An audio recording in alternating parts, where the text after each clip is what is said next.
Jam on toast!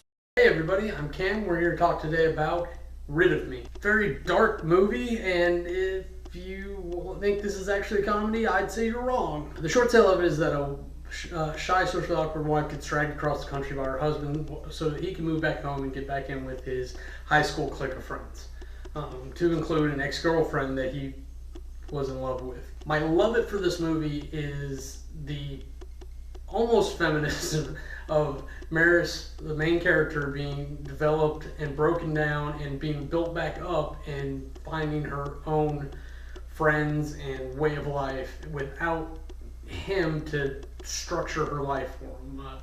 I really did like that. My hate it, however, is that it was listed as a comedy. This is honestly more of a drama. There are some funny parts, but if I have to pick something else, I would say it's the way the story's structured, because it kind of takes a scene from the middle towards the end and puts it in the beginning, and you have no clue what's going on for those first 10 minutes.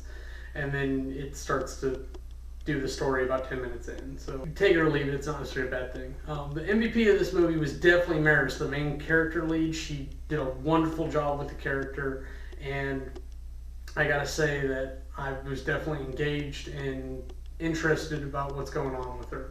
But let's move on to the categories. Aesthetics. Now, the movie is an indie movie. It's not well budgeted, it's not well produced, so it looks a little gritty. But it actually helps show the character and what she's going through, so it's not a horrible thing for it to be like that. But I'm still going to give it a 65. Just because I thought that it was poor production quality and it should have been better for the gravity of the story. Character development was done amazingly well. I didn't expect it the way the movie started, and slowly by slowly you get a feel for exactly what state of mind she's in when she's in that state of mind. So I would have to say I give that an 85. The story does take a few hits here. It's structured very strangely. It's not the strongest story. It has a weak character, but one that I like. And the way she gets broken down is kind of depressing, and the way she builds herself back up is mixed feelings at best. But it's enjoyable to see her get built back up, and it's engaging to see how she confronts things. I'm afraid the story doesn't go any higher than a 60. On Compulsion, in fairness, if you're not invested in that character and you're got things distracting you, you probably are going to stick with this movie for very long, unless you're just curious what is going on and what's going to happen. And maybe that's where I was. I would totally understand if your compulsion's not there to stick through all this. I would say there's definitely something for someone, it just may not be you.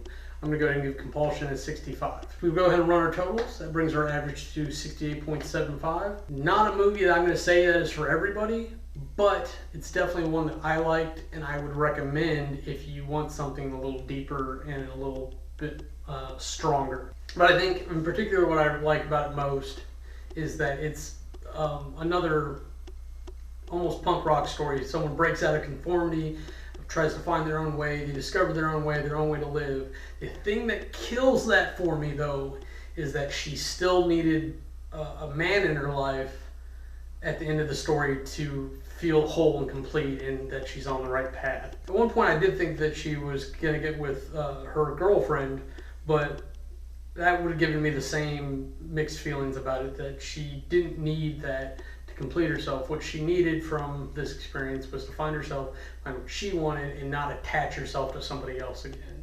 Even though, on the other hand, that was what part of the movie was finding somebody to attach herself, even as just friends, because she didn't have any back where she was from. She definitely didn't have any here for the longest. She made it. There's actually a happy ending that I'm not upset about. And well, I guess that's it for me. I'm Cam. Have a nice day.